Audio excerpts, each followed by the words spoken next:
الحمد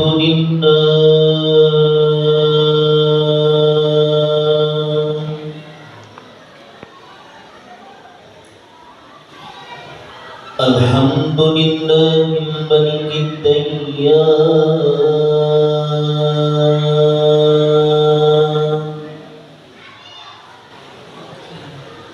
والصلاة والسلام على محمد سيدنا ولد عدنان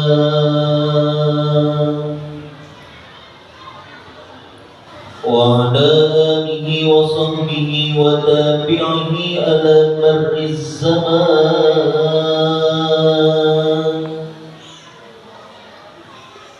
وأشهد أن لا إله إلا الله وحده لا شريك له وأشهد أن سيدنا محمدا عبده ورسوله أعوذ بالله من الشيطان الرجيم بسم الله الرحمن الرحيم يا أيها الذين آمنوا اتقوا الله حق تقاته ولا تموتن إلا وأنتم مسلمون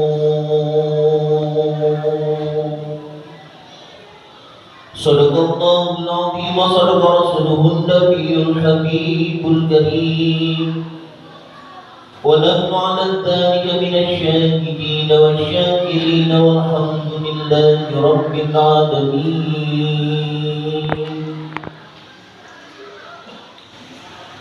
Jemaah salat Jumat Masjid Al-Muhajirin yang sama-sama dimuliakan oleh Allah Subhanahu wa taala. Tidak terasa sampai kita pada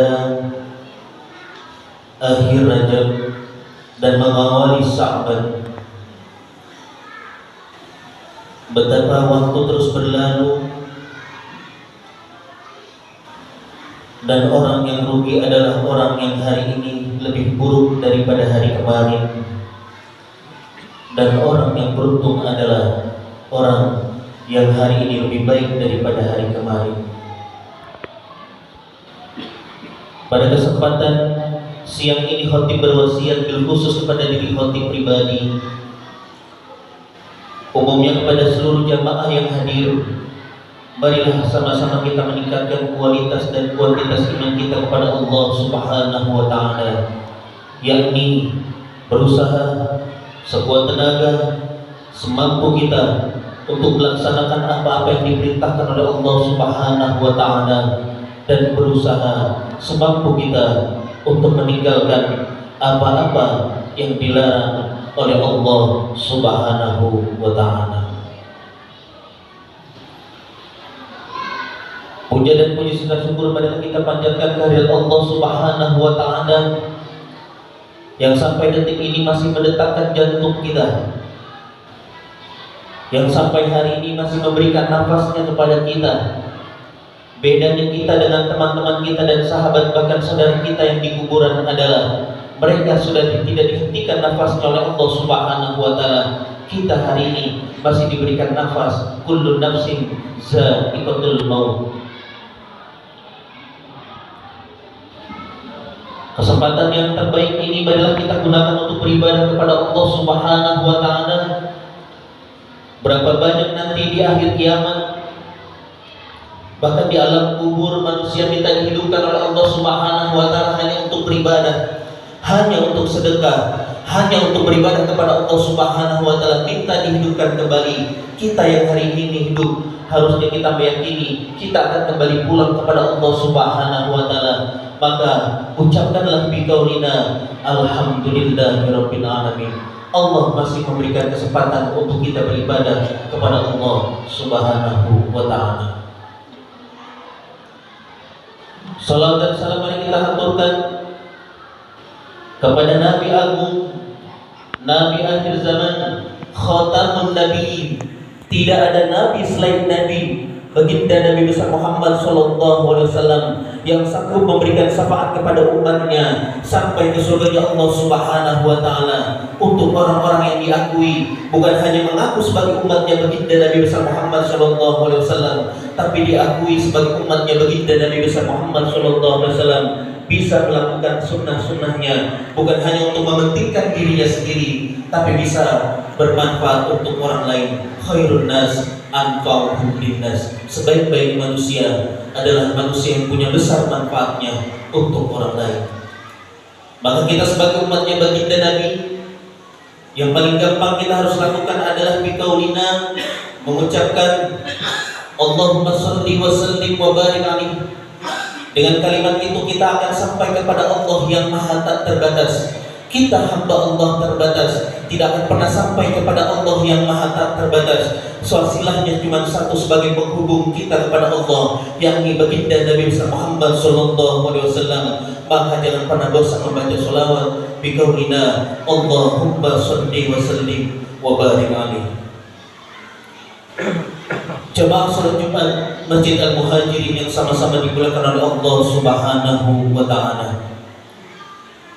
Sekarang ini kita menyaksikan betapa mudahnya seseorang membuka aib sesama, melempar tudingan, mencari-cari kesalahan orang lain, menyebarluaskan dan bahkan menjadikan sebagai lelucon tanpa disadari akan bahayanya mereka berbicara tanpa mengindahkan larangan agama, berbicara tanpa fakta yang nyata dan hanya mengikuti hawa nafsunya saja. Mereka tidak menyadari bahwa semua perkataan yang mereka ucapkan kelak akan diminta pertanggungjawaban oleh Allah Subhanahu wa taala. Salah satu bahaya lisan yang sedang merebak luas adalah tentang ghibah.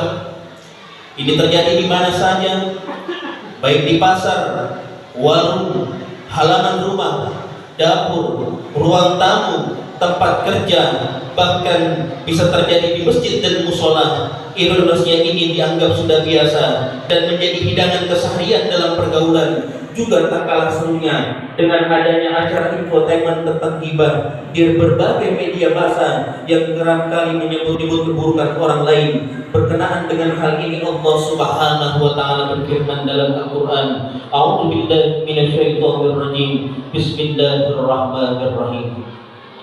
Ya ayyuhalladzina amanu tanibu katsiran minadh-dhanni inna ba'dadh-dhanni ismun wa la tajassasu wa la baghtata ba'dukum ba'dha yuhibbu ahadukum alla yaqulu lahum akhi maita fakarahtumu fattaqullaha innallaha tawwabur rahim. Wahai orang-orang yang beriman, jauhilah kebanyakan dari prasangka, karena sesungguhnya sebagian dari prasangka itu adalah dosa. Dan janganlah kamu mencari-cari kesalahan dan aib orang lain, dan janganlah kamu menggunjing ghibah sebagian daripada yang lain. Apakah seseorang dari kamu sudah memakan daging saudara yang telah mati, maka sudah tentu kamu jijik kepadanya. Oleh karena itu jauhilah larangan-larangan tersebut dan bertakwalah kepada Allah Subhanahu wa taala. Sesungguhnya Allah Maha penerima tobat dan Maha penyayang. Al-Qur'an surat Al-Hujurat ayat 12. Diriwayatkan oleh Ibnu Munzir yang bersumber dari Ibnu Huraiz bahwa ayat ini surat Al-Hujurat ayat 12 turun berkenaan dengan peristiwa salah seorang sahabat Rasulullah SAW yang bernama Salman Al-Farisi yang bila selesai makan suka terus tidur dan mendengkur. Pada waktu itu ada orang yang mengunjing perbuatannya, maka turunlah ayat ini yang melarang seseorang mengumpat dan menceritakan aib orang lain. Selaras dengan larangan Allah Subhanahu wa taala, Rasulullah SAW juga melarang mengumbar aib orang lain sebagaimana sabdanya, iyyakum wa dhanna fa inna dhanna akzabul hadis wala tahdatsu wala tahabbasu wala taqatu wa kunu ikhwana. Jauhilah oleh kalian prasangka, sebab prasangka itu adalah ungkapan yang paling dusta, dan jangan kalian mencari aib-aib orang lain. Jangan pula saling menebar kebencian, dan jadilah kalian orang-orang yang bersaudara. Hadis riwayat Bukhari. Jamaah salat Jumat Masjid Al-Muhajirin yang sama-sama dimulakan oleh Allah Subhanahu wa taala. Dalam Kamus Besar Bahasa Indonesia, kata aib memiliki arti malu, celak, noda, salah ataupun keliru. Menurut Al-Faris Adnani dalam Kamus Al-Mutin secara bahasa, aib adalah bermakna cacat dan kekurangan, jamaknya adalah uyub. Adapun sesuatu yang memiliki aib dalam bahasa Arab disebut ma'ib. Sementara itu dalam kitab Ad-Dur Al-Mukhtar, Al-Faqs menyampaikan bahwa sebagai ulama mazhab Hanafi menjelaskan tentang aib dengan pengertian sesuatu bagian yang tidak ada dari asal penciptaannya dan hal itu dianggap sebagai bentuk kekurangan. Secara psikologis, jika kita mendengar suatu informasi dari orang lain lalu menjadikan hati ini merasa tidak enak, maka hal ini dapat disebut aib. Aib dapat berupa peristiwa, keadaan, atau suatu penjelasan. Seringkali aib sendiri maupun orang lain diumbar secara sadar dan tidak sadar kita sebarkan ke orang lain, bahkan diviralkan ke media massa atau media sosial. Aib merupakan sesuatu yang digambarkan buruk, tidak terpuji dan negatif. Aib adalah suatu celah atau kondisi tidak baik tentang seseorang. Jika diketahui oleh orang lain, akan membuat rasa malu yang membawa kepada efek psikologis yang negatif. Korban akan merasa terzalimi, disudutkan, dan bahkan dilemahkan jati dirinya. Aib terbagi menjadi dua. Yang pertama adalah aib khalqiyah yang bersifat kodrati, dan aib yang kedua adalah aib khuluqiyah yang berkenaan dengan perilaku. Aib khalqiyah merupakan aib karena terdapat cacat dari salah satu organ tubuh atau penyakit yang membuatnya malu jika diketahui orang lain. Sedangkan yang kedua adalah aib khuluqiyah yang bersifat adalah perilaku, merupakan aib dari perbuatan maksiat, baik yang dilakukan sembunyi atau terang-terangan. Jamaah salat Jumat Masjid Al-Muhajirin yang sama-sama dimulakan oleh Allah Subhanahu wa taala. Mari kita dengarkan sabda Nabi, "Wa man satara musliman satarallahu fid dunya wal akhirah." Barang siapa yang menutup aib seseorang, Allah akan menutup aibnya di dunia dan di akhirat. Marilah kita sama-sama menjaga lisan kita. Apa yang kita lihat belum tentu benar, apa yang kita pikirkan belum tentu itu yang sebenarnya. Kita mampu melihat dari sudut pandang kita sendiri. Bahkan kalau kita mau jujur, apa yang kita lihat bisa jadi salah, apa yang kita pikirkan bisa jadi salah. Yang maha benar adalah Allah. Andai kita melihat aib orang lain, jika itu benar menjadi ghibah, jika itu salah menjadi ghibah, jika itu benar menjadi fitnah. Dua-duanya adalah keburukan, dua-duanya adalah sifat yang tercela. Kalau kita tidak mau diomongin oleh orang lain, kalau maka mulai saat ini berhentilah menjelekkan orang lain. Kalau kita ingin dihargai orang lain, maka mulai saat ini adalah kita menghargai orang lain. Jangan menilai orang lain dari sudut pandang orang lain, tapi mulailah menilai orang lain dengan sudut pandang kita sendiri. Kita kalau ingin diperbaiki, kalau kita ingin baik, maka kita harus berperilaku baik kepada orang lain. Maka kebaikan juga akan sampai kepada diri kita sendiri. Mudah-mudahan yang sedikit ini ada manfaatnya, dan mudah-mudahan Allah menjaga lisan kita, menjaga pikiran kita, menjaga hati kita untuk senantiasa berhusnuzon kepada orang lain. Dan ketika kita berpikir baik, alam semesta akan berpikir positif dan kita pun akan menjadi baik. Mudah-mudahan apapun yang terjadi dengan kehidupan kita, dan mudah-mudahan baldatun thayyibatun buat perumahan Gria Ida Serpong, dan kita dijauhkan daripada bala bencana dan penyakit oleh Allah Subhanahu wa taala. Yakinkan hanya Allah yang Maha menyembuhkan, yakinkan hanya Allah tempat bergantung, yakinkan di dalam diri kita la haula wala quwwata illa billah. Tidak ada daya dan kekuatan melainkan semuanya adalah milik Allah Subhanahu wa taala. Barakallahu li wa lakum fil Qur'anil azim wa nafa'ani wa iyyakum bima fihi minal ayati wa dzikril hakim wa taqabbal minni wa minkum innahu huwal ghafurur rahim.